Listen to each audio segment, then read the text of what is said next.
Hello everybody, welcome back. Today as well we have got to another video. In this video I'll show you how you can simply download and install Pandabuy on your mobile phone. But before that, please do make sure to like our video, subscribe our channel, and yes, without any further delay, let's get started.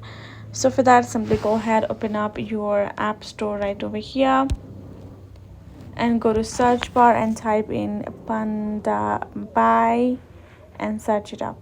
And as soon as you do that, you will find your app right over here. Now for it to simply download and install, all you gotta do is tap on the option of get and have to simply verify, double click and wait for the app to be downloaded.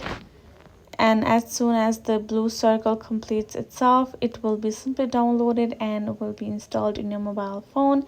You just have to patiently wait for it. As you can see, it's been done being downloaded. Tap on this open option and there we go, we have our app likewise, and we can even find it right over here.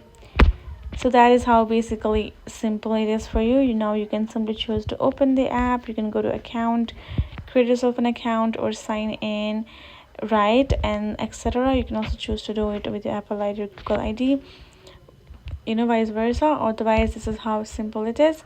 Hope this video was helpful to you all. Thank you so much for watching, and I will be seeing you guys in our next video.